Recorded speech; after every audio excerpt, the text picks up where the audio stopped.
El libro de los espíritus, codificado por Allan Kardec. Libro tercero. Leyes morales.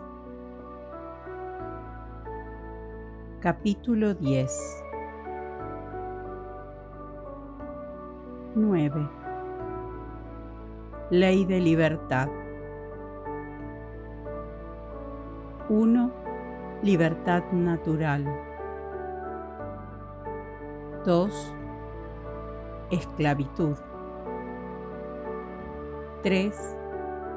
Libertad de pensamiento. 4. Libertad de conciencia. 5. Libre albedrío. 6. Fatalidad. 7. Conocimiento del porvenir. 8. Resumen teórico del móvil de las acciones del hombre. Libertad natural. 825. ¿Hay en el mundo posiciones en que el hombre pueda jactarse de disfrutar de una libertad absoluta? Respuesta: no, porque todos vosotros os necesitáis mutuamente, tanto los pequeños como los grandes. 826.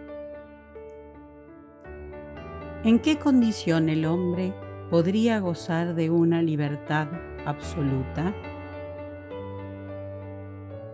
Respuesta: en la del ermitaño en un desierto.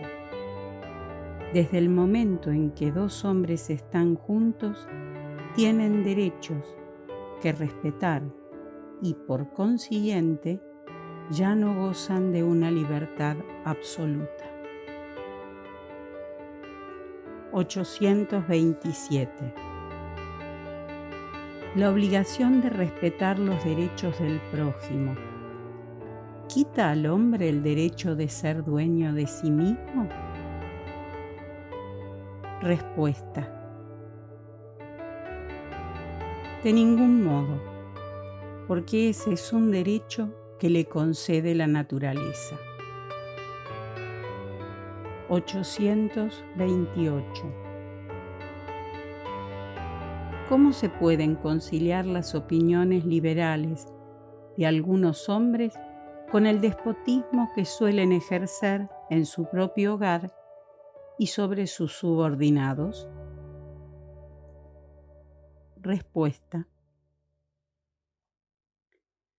tienen la comprensión de la ley natural, pero se halla neutralizada por el orgullo y el egoísmo. Comprenden lo que deben hacer, pero no lo hacen, salvo cuando teatralizan sus principios a fin de obtener de ello algún provecho. 828a. Los principios que han profesado en la tierra, ¿se les tomarán en cuenta en la otra vida? Respuesta: cuanto más inteligencia tiene el hombre para comprender un principio, tanto menos excusable es de no aplicarlo a sí mismo. En verdad os digo que el hombre simple, pero sincero, está más adelantado en el camino de Dios que el que pretende aparentar lo que no es. Esclavitud. 829. ¿Hay hombres que por naturaleza están destinados a ser propiedad de otros hombres? Respuesta: Toda sujeción absoluta de un hombre a otro es contraria a la ley de Dios. La esclavitud constituye un abuso de la fuerza. Desaparece con el progreso, así como poco a poco desaparecen todos los abusos. Nota de Allan Kardec. La ley humana que consagra la esclavitud es una ley contraria a la naturaleza, puesto que equipara al hombre con el animal y lo degrada moral y físicamente. 830. Cuando la esclavitud forma parte de las costumbres de un pueblo, los que se benefician con ella son reprensibles toda vez que no hacen más que adaptarse a un uso que les parece natural. Respuesta. El mal siempre es el mal, y ninguno de vuestros sofismas logrará que una mala acción se torne buena. Con todo, la responsabilidad del mal depende de los medios de que se dispone para comprenderlo. El que saca provecho de la ley de esclavitud es siempre culpable de una violación a la ley natural.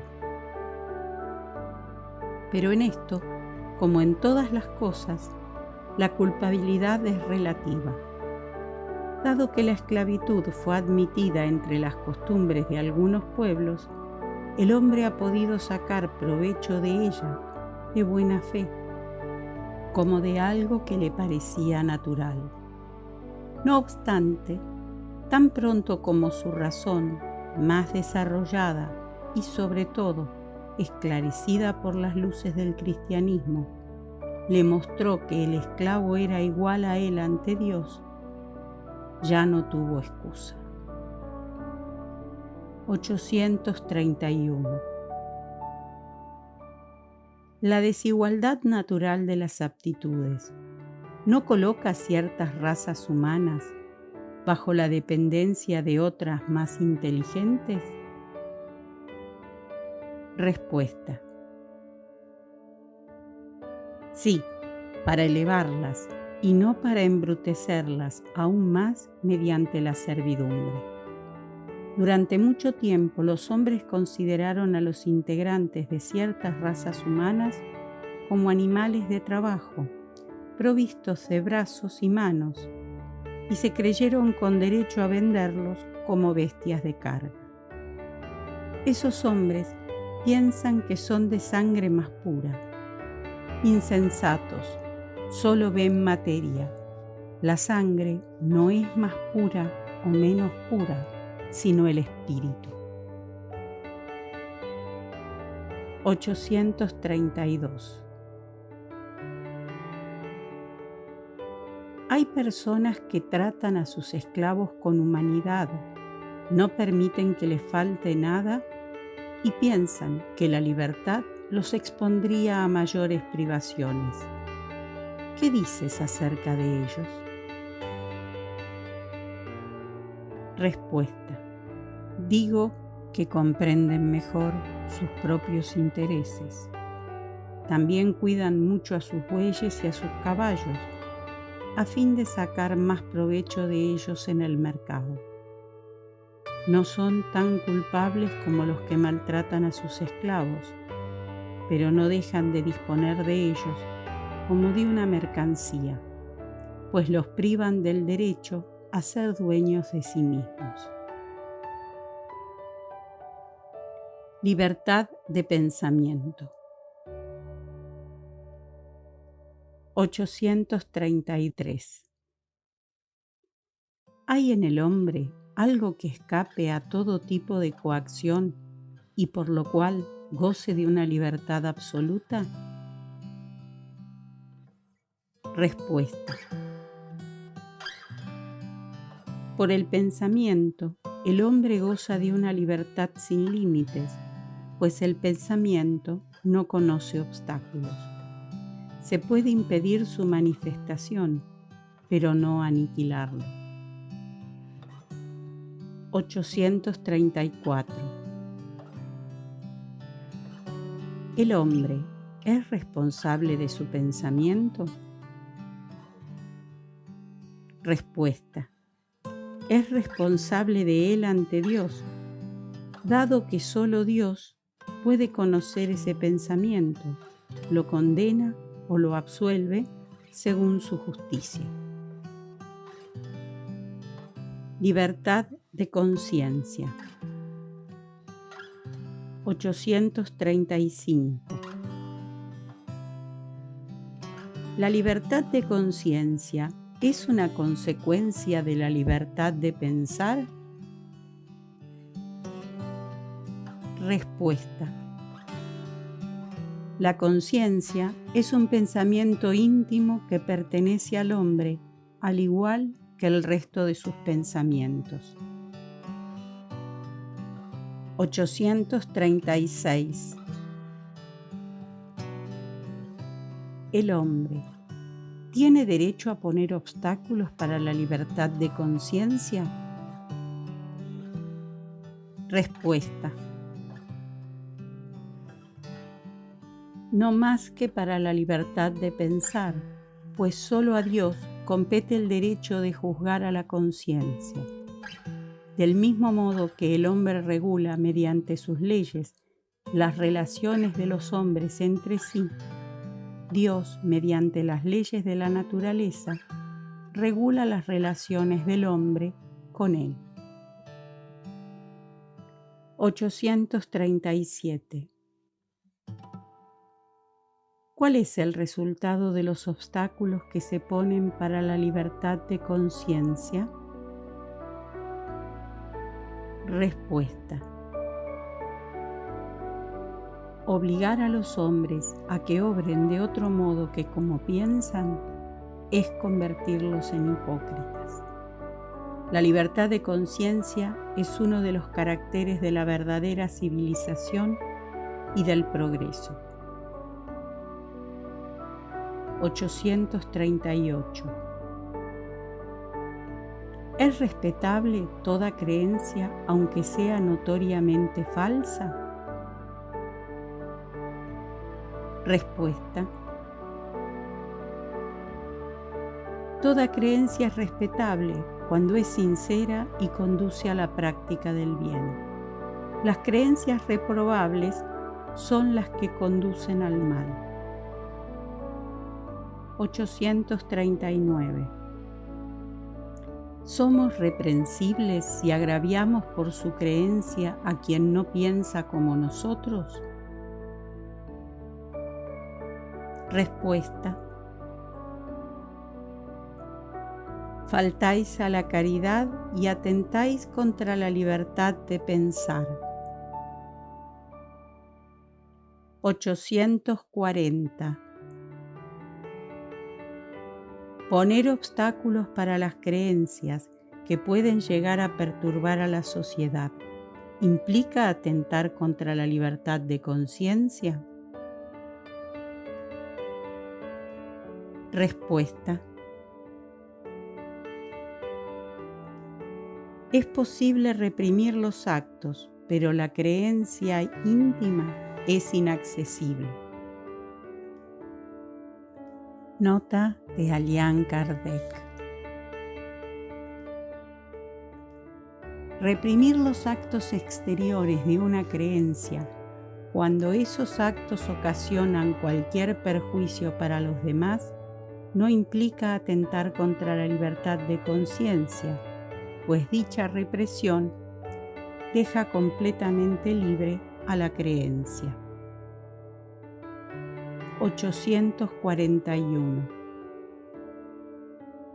Por respeto a la libertad de conciencia, ¿debemos permitir que se difundan doctrinas perniciosas o podemos, sin atentar contra esa libertad, intentar que vuelvan al camino de la verdad aquellos que se han extraviado por seguir principios falsos?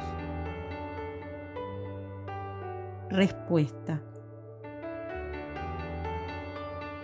sin duda podéis intentarlo e incluso debéis hacerlo, pero enseñad según el ejemplo de Jesús, mediante la dulzura y la persuasión, y no por la fuerza, lo cual sería peor que la creencia de aquel a quien queréis convencer.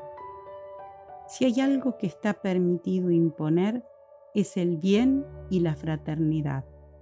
Con todo, no creemos que el medio de lograr que se los admita sea obrar con violencia, pues la convicción no se impone. 842.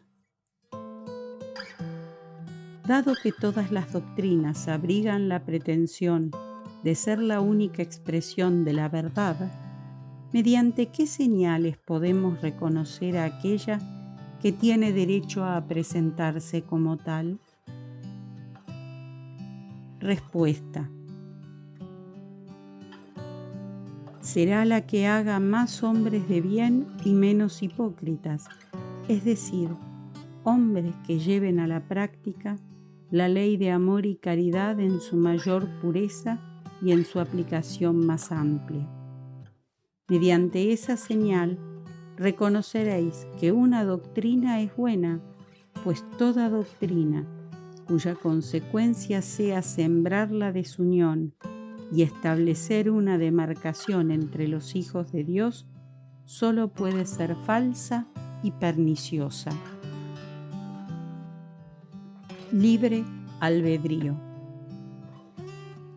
843.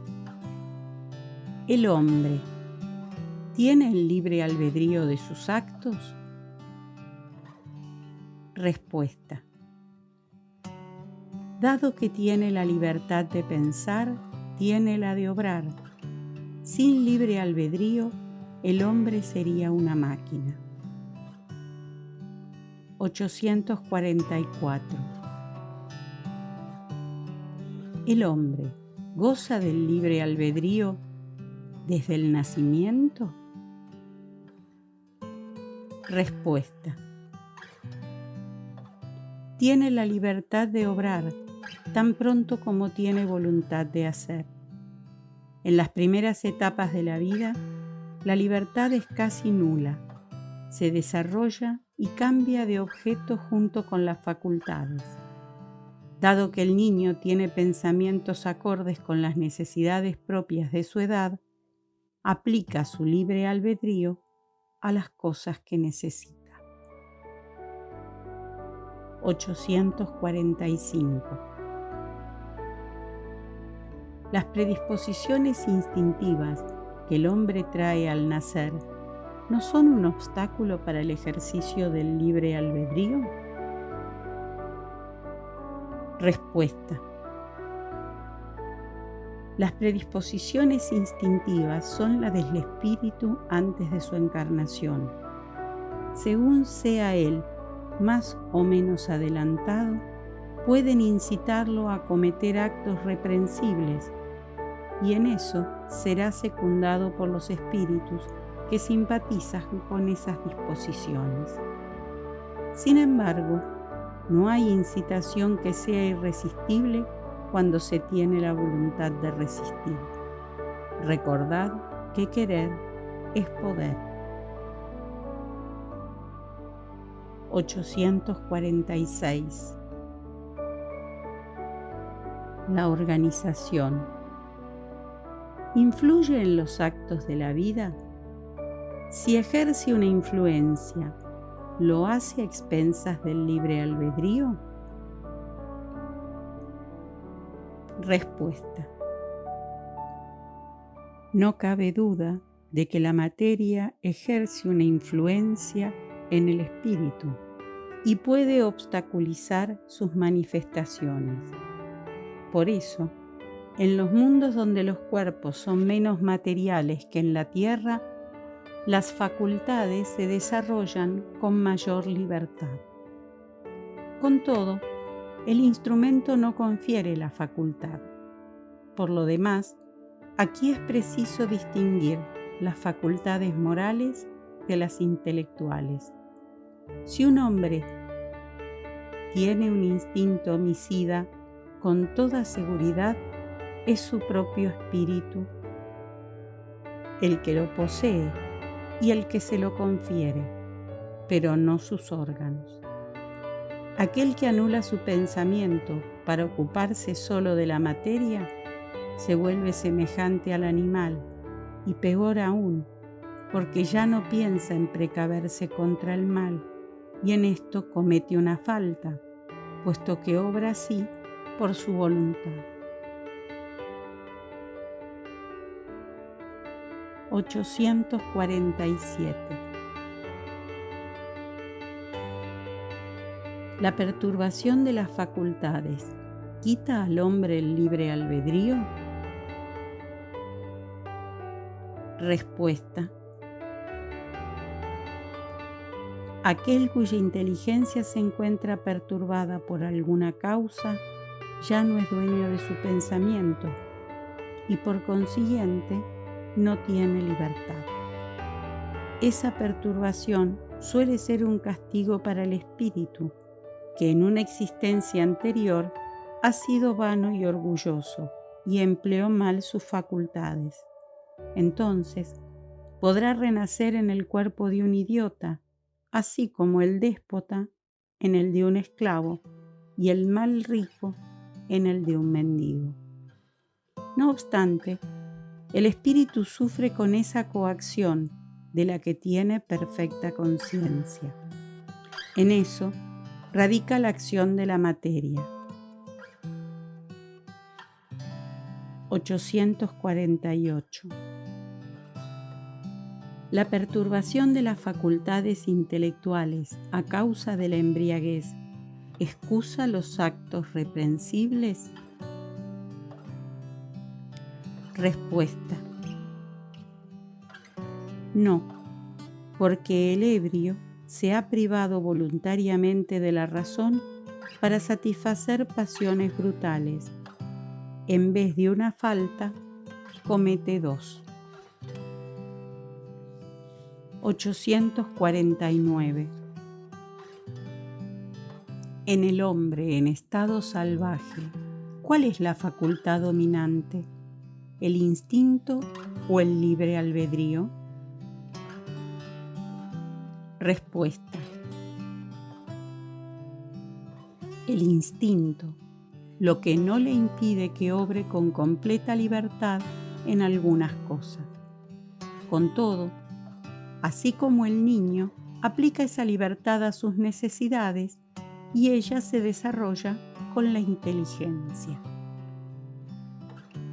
Por consiguiente, tú, que eres más instruido que un salvaje, eres también más responsable que él por lo que haces. 850. La posición social ¿no es a veces un obstáculo para la completa libertad de acción? Respuesta. El mundo tiene sin duda sus exigencias. Dios es justo, toma en cuenta todo, pero os deja la responsabilidad de los escasos esfuerzos que hacéis para superar los obstáculos. Fatalidad. 851. ¿Existe una fatalidad en los acontecimientos de la vida conforme al sentido que se da a esa palabra? Es decir, ¿todos los acontecimientos están determinados con antelación? En ese caso, ¿qué sucede con el libre albedrío? Respuesta. La fatalidad solo existe en la elección de sufrir tal o cual prueba que el espíritu ha hecho al encarnar. Al elegirla, el espíritu se traza una especie de destino, que es la consecuencia misma de la situación en que se encontrará. Me refiero a las pruebas físicas, porque con respecto a las pruebas morales y a las tentaciones, dado que el espíritu conserva su libre albedrío acerca del bien y del mal, siempre es dueño de ceder o de resistir. Un espíritu bueno, al verlo flaquear, puede acudir en su ayuda, pero no puede influir en él hasta el punto de adueñarse de su voluntad. Un espíritu malo, es decir, inferior, al mostrarle y exagerarle un peligro físico, puede hacerlo vacilar y atemorizarlo. No obstante, la voluntad del espíritu encarnado no deja por ello de estar libre de todo obstáculo. 852. Hay personas a quienes parece perseguir una fatalidad, independientemente de su manera de obrar. ¿Está la desdicha en su destino? Respuesta. Tal vez sean pruebas que debe sufrir y que han elegido. Volvéis a culpar al destino de lo que casi siempre no es más que la consecuencia de vuestras propias faltas. En los males que te afligen, trata de conservar pura la conciencia, y eso será parte de tu consuelo. Nota de Allan Kardec. Las ideas correctas o falsas que nos formamos acerca de las cosas son la causa de nuestros triunfos o fracasos, conforme a nuestro carácter y nuestra posición social. Consideramos más sencillo y menos humillante para nuestro amor propio atribuir nuestros fracasos a la suerte o al destino antes que a nuestras propias faltas. Si bien la influencia de los espíritus a veces contribuye a ello, siempre podemos sustraernos a esa influencia rechazando las ideas que nos sugieren cuando éstas son malas. 853. Algunas personas se libran de un peligro mortal para caer en otro. Parece como si no pudieran escapar de la muerte. ¿No hay en eso una fatalidad? Respuesta. Solo es fatal en el verdadero sentido de la palabra el instante de la muerte. Cuando ese momento ha llegado, ya sea por un medio o por otro, no podéis sustraeros a él. 853a. Así pues, sea cual fuere el peligro que nos amenace, ¿no moriremos si no nos ha llegado la hora? Respuesta. No, no perecerás. Tienes de ello miles de ejemplos. Sin embargo, cuando haya llegado la hora de tu partida, nada podrá impedirlo. Dios sabe por anticipado el tipo de muerte con que partirás de la tierra, y a menudo tu espíritu también lo sabe, porque le es revelado cuando elige una existencia determinada. 854. Dado que la hora de la muerte es indefectible, ¿se sigue de ahí que las precauciones que tomemos para evitarla sean inútiles? Respuesta. No, porque las precauciones que tomáis os son sugeridas con miras a evitar la muerte que os amenaza. Son uno de los medios para que no ocurra. 855. ¿Cuál es el objetivo de la providencia al hacernos correr peligros que no tendrán ninguna consecuencia? Respuesta. Cuando tu vida está expuesta a un riesgo, se trata de una advertencia que tú mismo deseaste a fin de apartarte del mal y hacerte mejor. Cuando te libras de ese riesgo, mientras aún te encuentras bajo la influencia del peligro que has corrido, piensas con mayor o menor intensidad en ser mejor, conforme a la mayor o menor intensidad de la acción que los espíritus buenos ejercen sobre ti. Pero cuando se acerca un espíritu malo, se sobreentiende que digo malo en el sentido del mal que todavía hay en él, piensas que volverás a librarte de otros peligros en el futuro y nuevamente das rienda suelta a tus pasiones. Mediante los peligros que corréis, Dios os recuerda vuestra debilidad y la fragilidad de vuestra existencia. Si examinamos la causa y la naturaleza del peligro, veremos que casi siempre sus consecuencias habrían sido el castigo de una falta cometida o de un deber descuidado.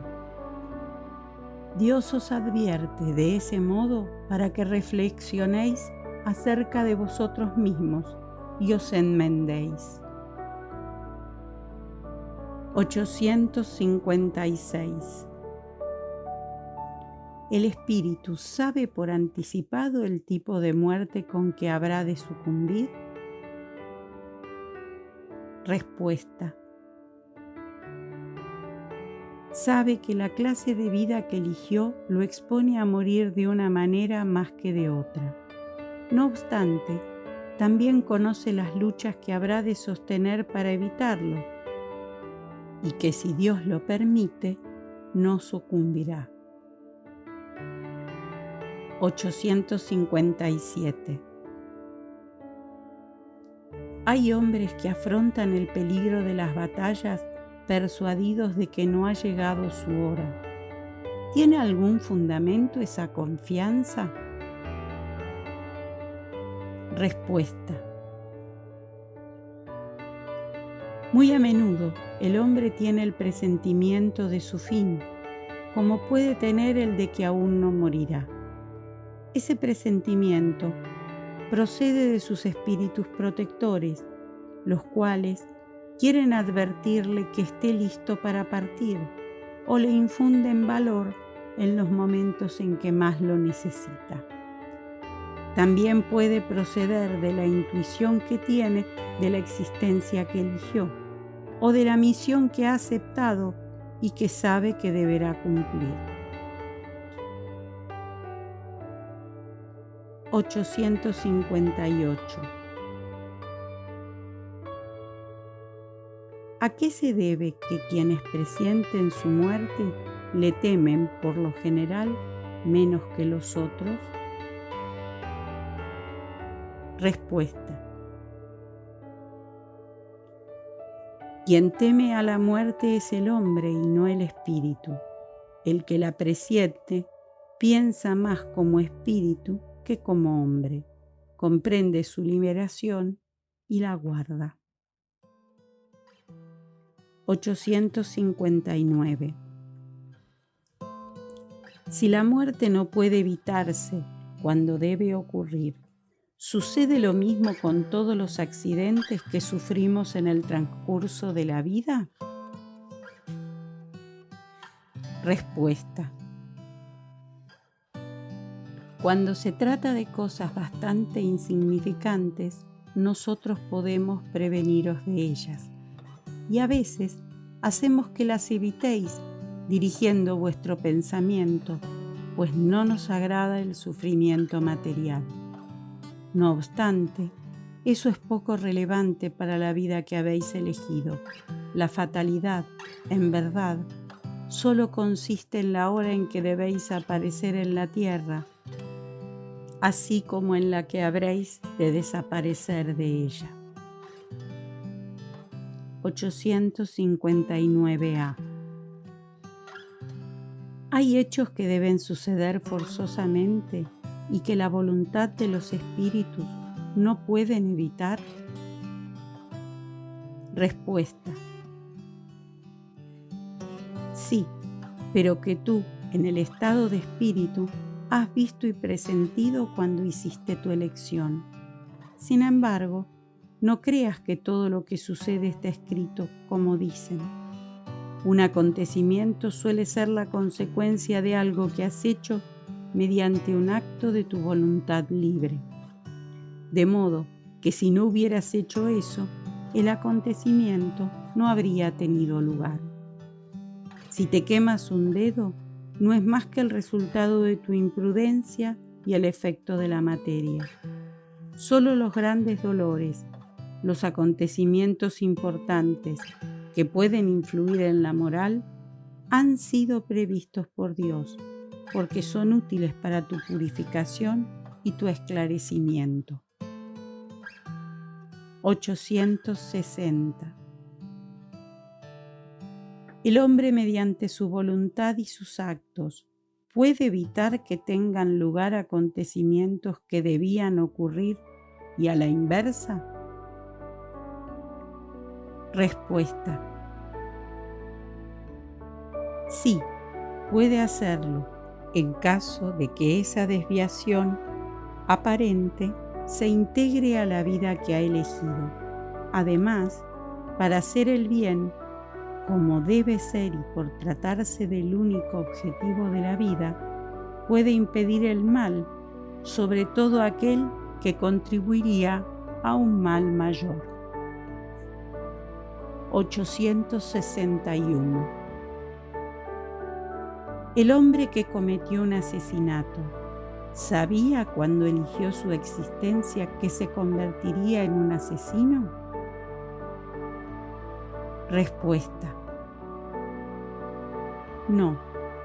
Sabía que si optaba por una vida de lucha, tendría la posibilidad de matar a uno de sus semejantes, pero ignoraba si lo haría, porque el hombre casi siempre delibera antes de cometer el crimen. Ahora bien, el que delibera acerca de algo siempre es libre de hacerlo o no. Si el espíritu supiera por anticipado que como hombre habrá de cometer un asesinato, estaría predestinado a ello.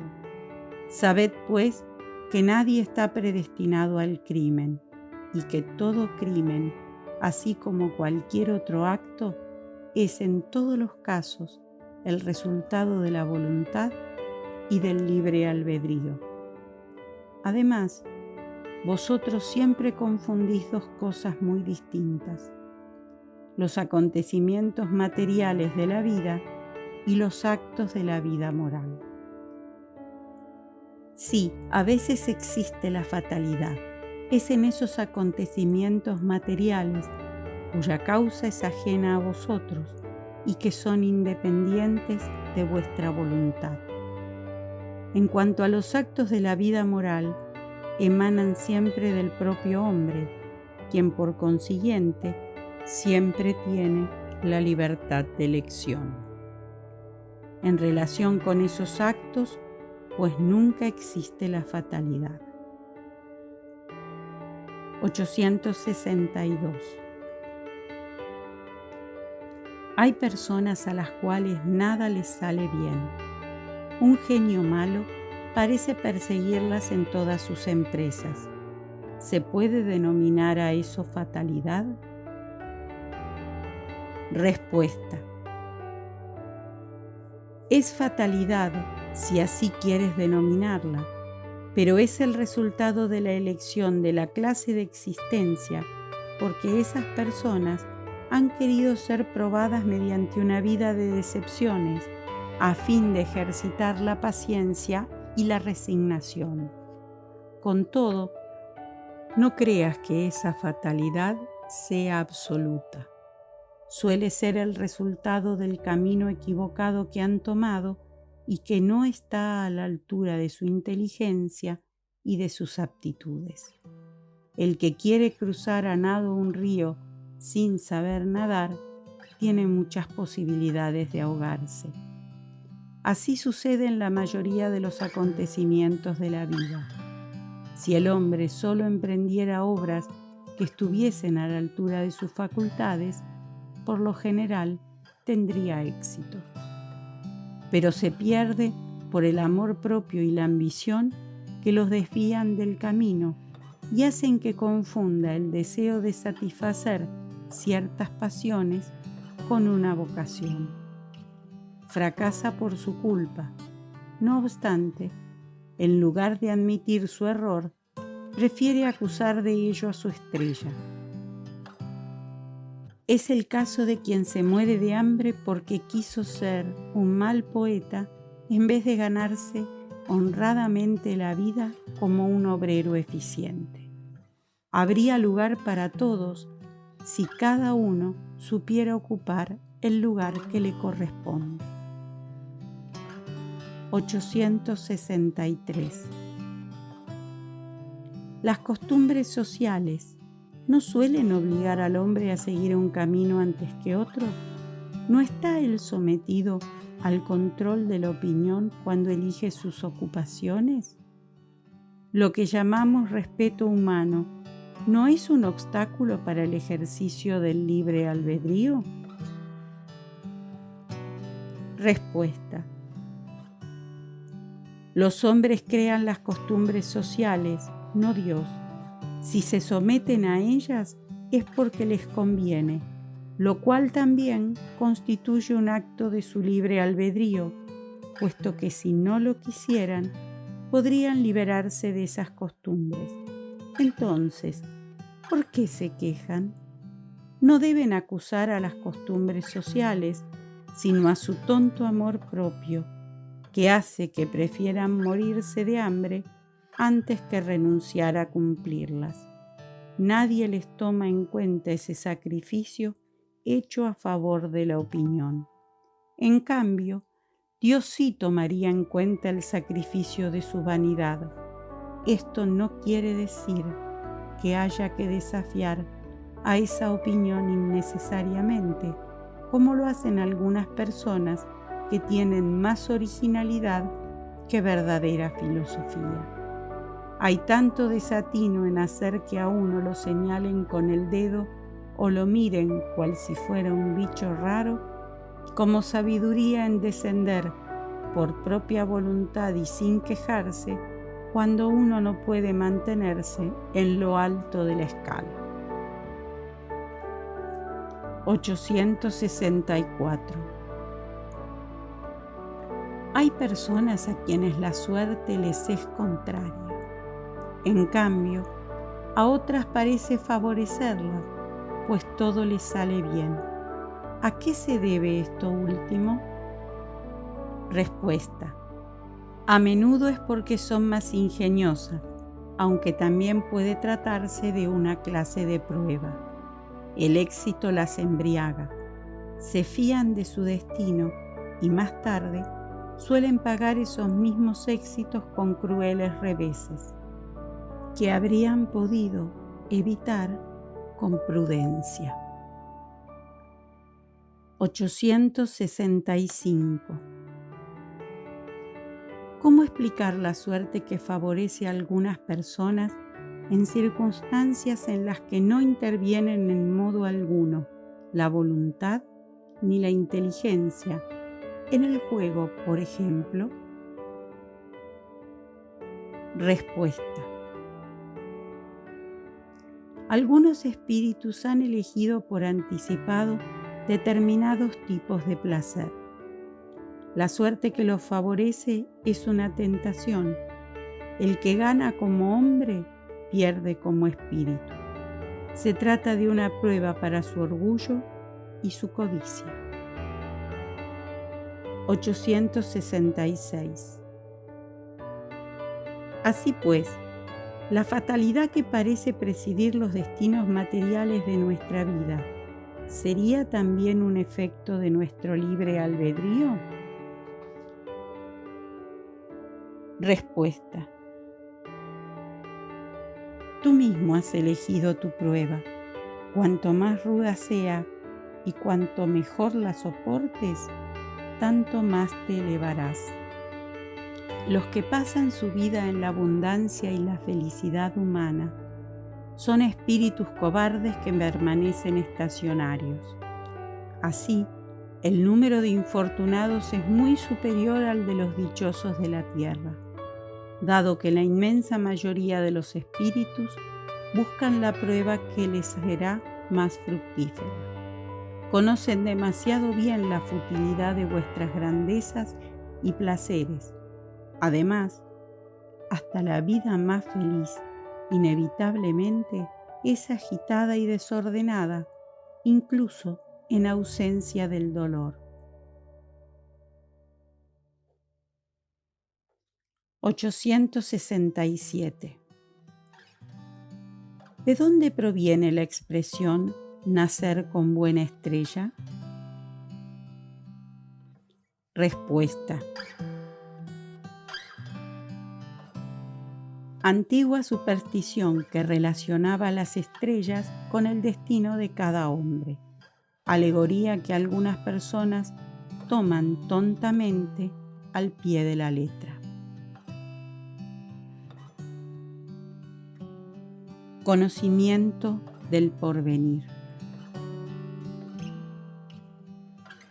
868.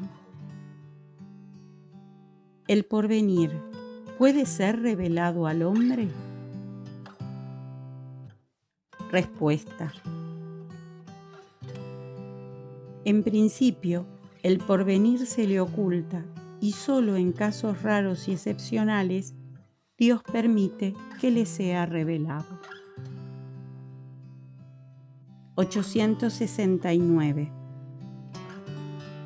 ¿Con qué objetivo se oculta al hombre el porvenir? Respuesta.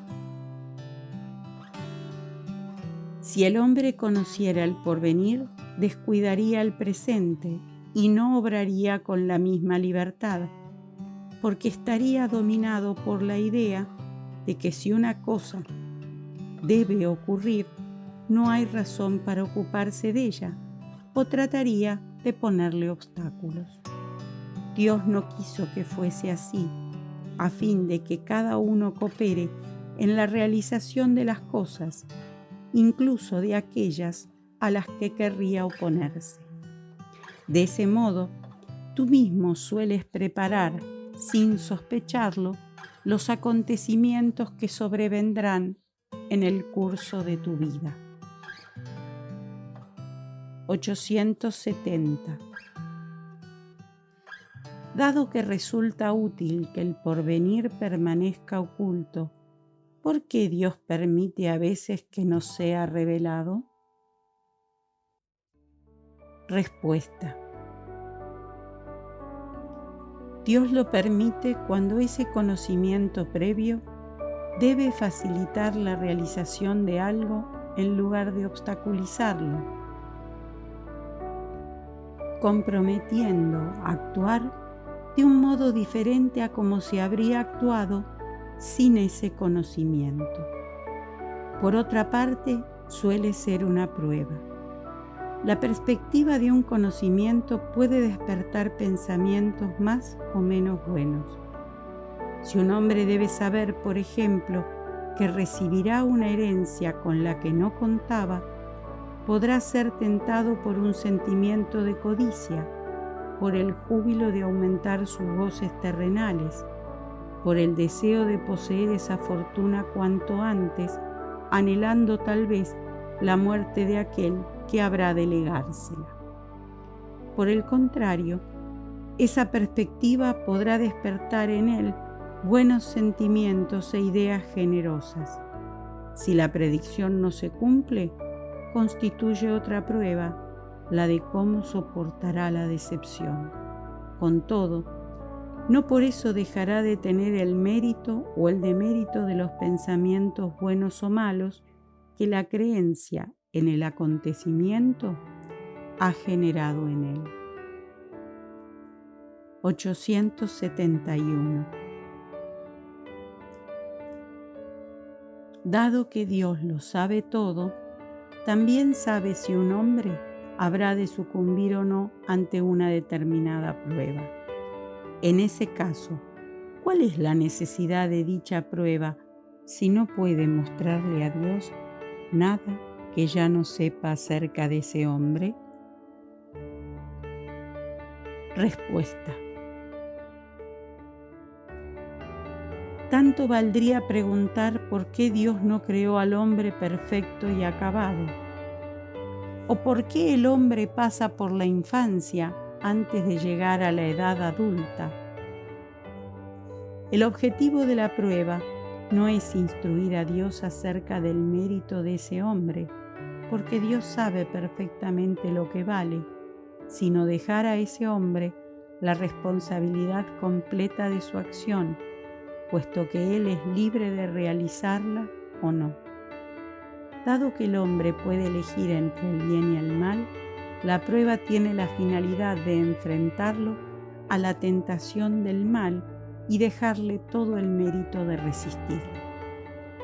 Ahora bien, aunque Dios sepa perfectamente bien por anticipado si triunfará o no, no puede en su justicia castigarlo ni recompensarlo por un acto que no ha cometido. Nota de Allan Kardec. Lo mismo sucede entre los hombres. Por muy capaz que sea un estudiante, por más certeza que tengamos de que aprobará, no se le otorga ningún título sin un examen, es decir, sin una prueba.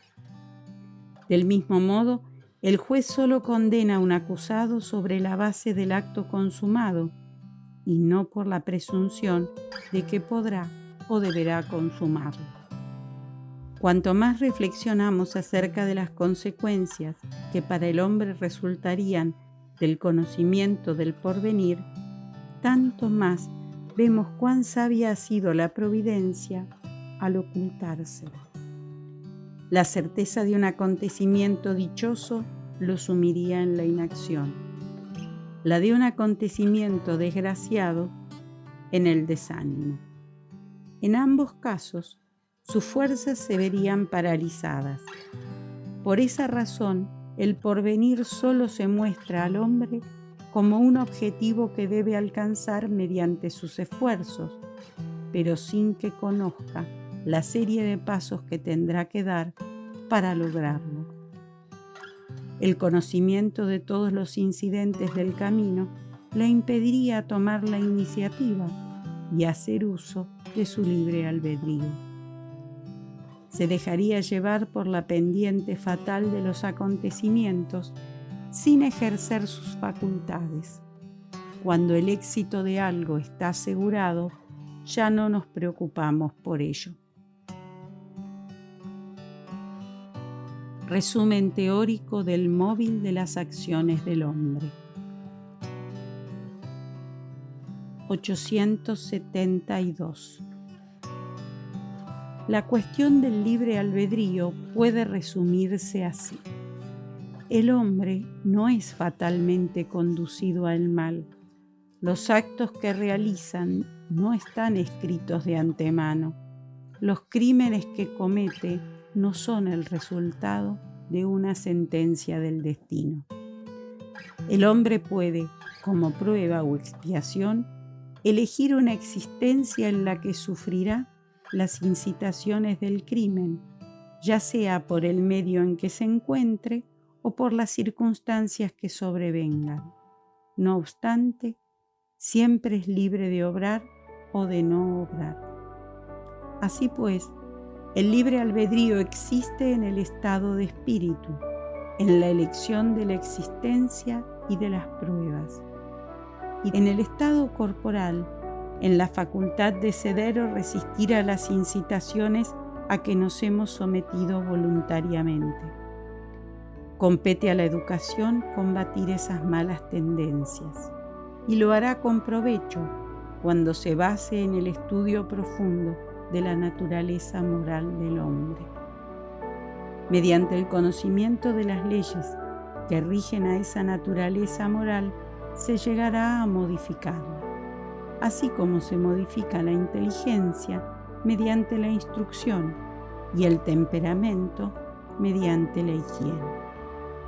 El espíritu desprendido de la materia y en el estado errante elige sus futuras existencias corporales según el grado de perfección que ha alcanzado.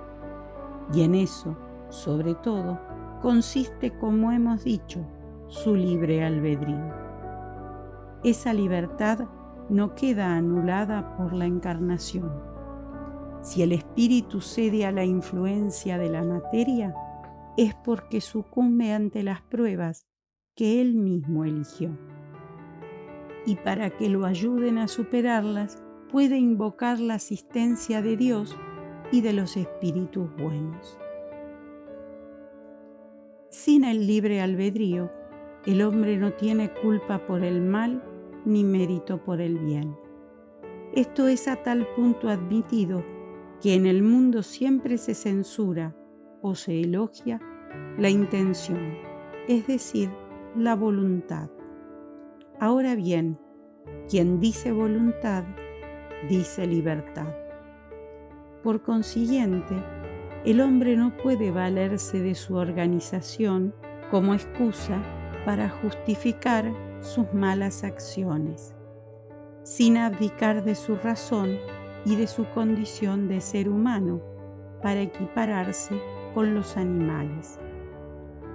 Si es así para el mal, lo mismo será para el bien. No obstante, cuando el hombre hace el bien, pone mucho cuidado en que se le reconozca el mérito a él mismo y se abstiene de atribuírselo a sus órganos, lo cual prueba que instintivamente no renuncia, a pesar de lo que opinan algunos sistemáticos, al más bello privilegio de su especie, la libertad de pensar. La fatalidad, tal como se la entiende vulgarmente, supone la decisión previa e irrevocable de todos los acontecimientos de la vida, cualquiera que sea su importancia. Si ese fuera el orden de las cosas, el hombre sería una máquina sin voluntad, dado que se hallaría invariablemente dominado en todos sus actos por el poder del destino. ¿Para qué le serviría la inteligencia? Tal doctrina, en caso de ser cierta, implicaría la destrucción de toda libertad moral. Ya no habría responsabilidad para el hombre y, por consiguiente, dejarían de existir el bien y el mal, los crímenes y las virtudes. Dios, soberanamente justo, no podría castigar a su criatura por faltas cuya realización no dependería de ella, así como tampoco podría recompensarla por virtudes cuyo mérito no tendría. Semejante ley sería, además, la negación de la ley del progreso, pues el hombre que esperase todo de la suerte no intentaría nada para mejorar su posición, puesto que ésta no sería ni mejor ni peor. La fatalidad no es, con todo, una palabra vana. Existe en la posición que el hombre ocupa en la tierra y en las funciones que desempeña en ella, como consecuencia del tipo de existencia que su espíritu eligió, ya sea una prueba, una expiación o una misión. El hombre sufre fatalmente todas las vicisitudes de esa existencia y todas las tendencias, buenas o malas, que le son inherentes. Pero la fatalidad se detiene allí, porque depende de su voluntad que ceda o no a esas tendencias. El detalle de los acontecimientos está subordinado a las circunstancias que el propio hombre provoca con sus actos y en los cuales pueden influir los espíritus mediante los pensamientos que le sugieren. La fatalidad está, pues, en los acontecimientos que se presentan, dado que ellos son la consecuencia de la elección de la existencia que ha hecho el espíritu. Tal vez no esté en el resultado de esos acontecimientos, pues del hombre depende modificar el curso de los mismos con su prudencia. Nunca hay fatalidad en los actos de la vida moral. En la muerte, el hombre, si se haya sometido de manera absoluta a la inexorable ley de la fatalidad, pues no puede librarse de la sentencia que fija el término de su existencia, ni del tipo de muerte que debe interrumpir su curso. Según la doctrina vulgar, el hombre extrae de sí mismo todos sus instintos.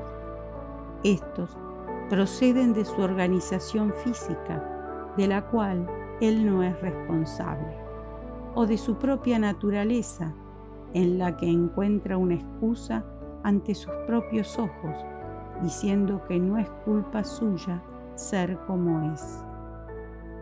La doctrina espírita es, evidentemente, más moral. Admite en el hombre el libre albedrío en toda su plenitud.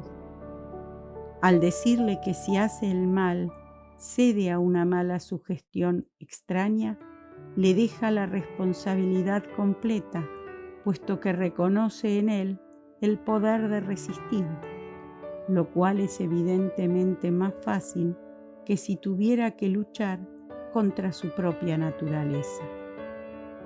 Así, según la doctrina espírita, no hay incitación irresistible.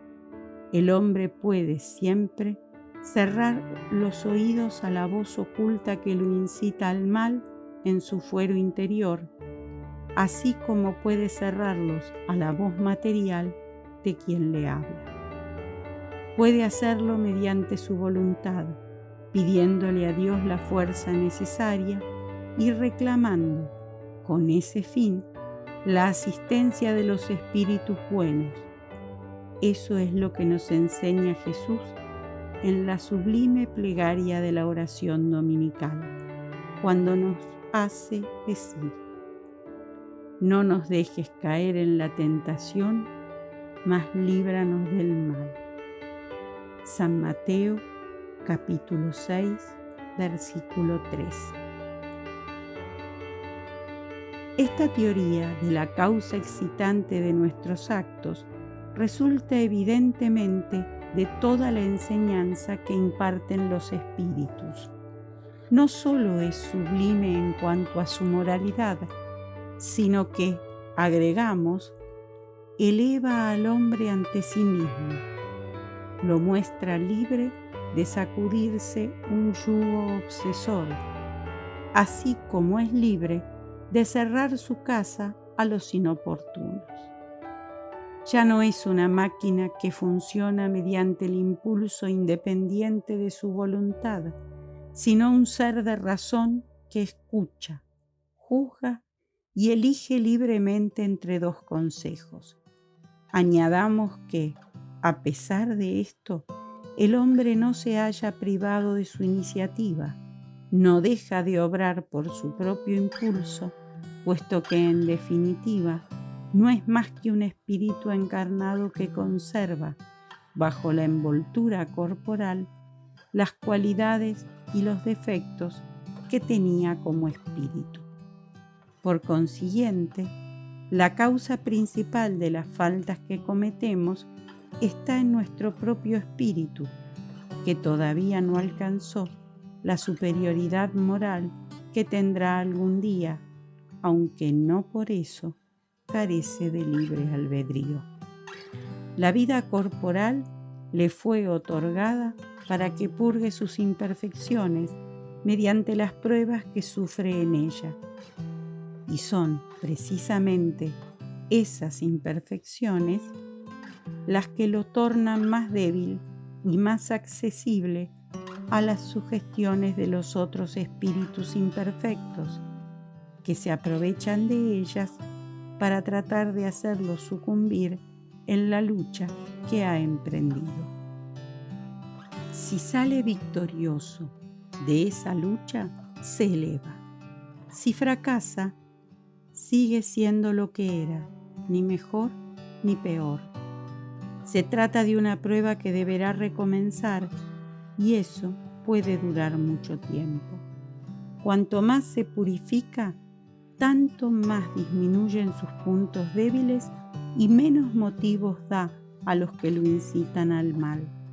Su fuerza moral crece a causa de su elevación y los espíritus malos se alejan de él. Todos los espíritus, más o menos buenos, cuando están encarnados, constituyen la especie humana. Y como la Tierra es uno de los mundos menos adelantados, en ella se encuentran más espíritus malos que buenos. Por eso vemos aquí tanta perversidad. Esforcémonos, pues, para no tener que volver a este mundo después de la actual estadía y para que merezcamos ir a descansar en un mundo mejor, en uno de esos mundos privilegiados en los que el bien reina con exclusividad y donde solo recordaremos nuestro paso por la tierra como un periodo de exilio.